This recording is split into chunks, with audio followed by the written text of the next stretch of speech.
Daenerys Targaryen, également connue sous de nombreux titres prestigieux, est une figure complexe qui va au-delà de ses ambitions politiques. Elle perçoit sa quête du trône de fer comme intrinsèquement liée à son identité, mais cela peut également être perçu comme une limitation de soi-même. Malgré son obsession pour le pouvoir, Daenerys est une femme confiante, déterminée et résiliente, bien que parfois perçue de manière négative en raison des attentes de genre associées aux femmes au pouvoir. Son parcours vers le pouvoir est marqué par des souffrances traumatisantes, mais elle trouve en fin de compte sa force dans la redéfinition des rôles de genre et la lutte contre le statu quo. Daenerys Targaryen est une protagoniste complexe, dont l'identité est façonnée par sa quête du pouvoir et sa résilience face à l'adversité. Sa perception de soi est influencée par son parcours personnel et sa lutte contre les attentes de genre.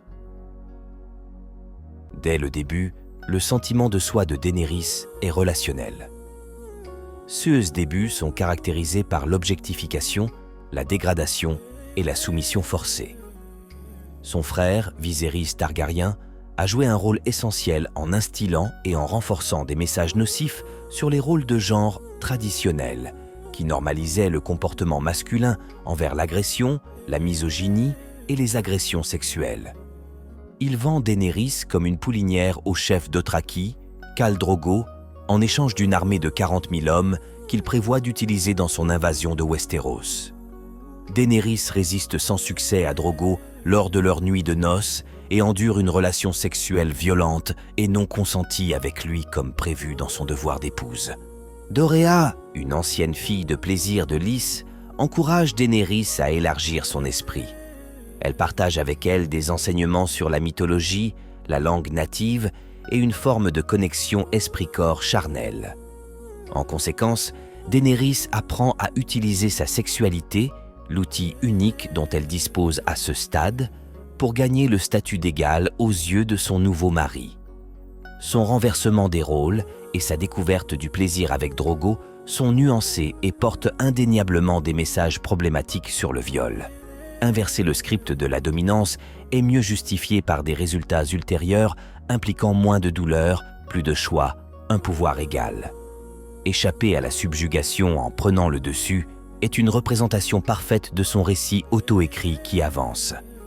À mesure que Daenerys acquiert du pouvoir, elle démontre une grande flexibilité psychologique en adoptant les coutumes et les croyances des cultures qu'elle dirige. Elle utilise son influence pour changer les pratiques sociopolitiques, notamment en ce qui concerne le traitement des opprimés, en particulier des esclaves et des femmes. Bien que ces méthodes puissent paraître dominatrices, elles reflètent les attentes de genre dans un monde où les femmes sont sous-représentées dans les rôles de pouvoir. Les hommes sont souvent encouragés à être assertifs, tandis que les femmes sont attendues à être plus communales. Malgré les défis rencontrés par les femmes en leadership, tels que les normes doubles et les réactions négatives à leur comportement assertif, Daenerys puise sa force en elle-même, comme elle le dit à Jon Snow. L'intersection entre le genre et le pouvoir peut avoir des implications remarquables sur le fonctionnement psychologique d'une personne. Considérez combien d'autorégulation et de travail mental sont nécessaires pour que Daenerys maintienne sa féminité et soit perçue comme une dirigeante compétente et digne de confiance aux yeux de ses pairs qui convoitent le trône. Les femmes sont socialisées pour sourire et rire davantage, ainsi que pour pleurer et exprimer leur tristesse plus librement. Nous refoulons les impulsions qui pourraient déranger les autres ou sembler être une expression égoïste de nos propres désirs. Encore une fois, ces attentes de genre sont incongruentes avec les attentes sociales des dirigeants efficaces. Cependant, en tant que leader compatissante et attentionnée, Daenerys a trouvé des moyens d'atténuer ces pressions. Elle plaçait les besoins de ses concitoyens avant les siens. À Meereen, par exemple, lorsqu'un berger lui présente timidement les os calcinés de sa fille de 3 ans et explique qu'une ombre ailée, son plus grand dragon Drogon, l'avait brûlée vive, Daenerys s'est secouée, mais ne détourne pas le regard. Elle fait face directement à la menace croissante que représentent les dragons pour le peuple de Meereen. Combattant le désaccord interne, elle conduit ces 2 dragons restants dans les catacombes et leur passe personnellement des colliers de fer autour du cou pour s'assurer qu'ils ne s'échappent pas.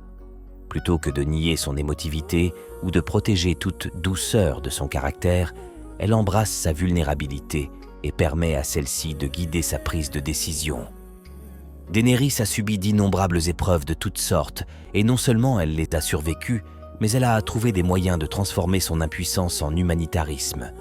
Parfois, elle est ingénieuse, d'autres fois, elle est quasi divine. Alors qu'elle s'élève, il est important de noter son privilège, que ce soit par son héritage, ses capacités surnaturelles ou, vous savez, ses dragons. Il est vrai que les expériences de self-sufficiency, d'unicité et de biais de survie peuvent conduire au perfectionnisme. 6 expériences de succès et de visibilité étendue engendrent des attentes en matière de perfectionnisme. Psychologiquement, une personne ayant des traits perfectionnistes se fixe des normes très rigides et irréalistes pour elle-même. Avec le temps, Daenerys devient obsédée par son idéal de soi. Elle adopte une mentalité tout ou rien concernant la performance et les compétences et généralise ce schéma à autrui. Par exemple, si l'on ne plie pas le genou, on ne peut pas coexister avec elle. En fin de compte, une mentalité perfectionniste est une façon autodestructrice de naviguer dans le monde. On ne peut pas évoluer vers un meilleur moi sans commettre d'erreurs et reconnaître ses échecs. Mais admettre qu'elle a tort ne fait pas partie du répertoire de Daenerys, du moins plus maintenant. En conséquence d'un perfectionnisme accru, Daenerys a développé une voix intérieure plutôt dure, composée des « il faut » et « il faut » qu'elle a accumulés au fil des ans, qui la convainquent qu'elle deviendra reine et qu'aucun autre résultat n'est tolérable. Ces messages signalent des objectifs inatteignables et l'empêchent d'examiner sa propre personne avec un regard plus réaliste, capable de tolérer la perte de la couronne. Il est crucial pour son bien-être que Daenerys comprenne qui elle est au-delà de ses nombreux titres.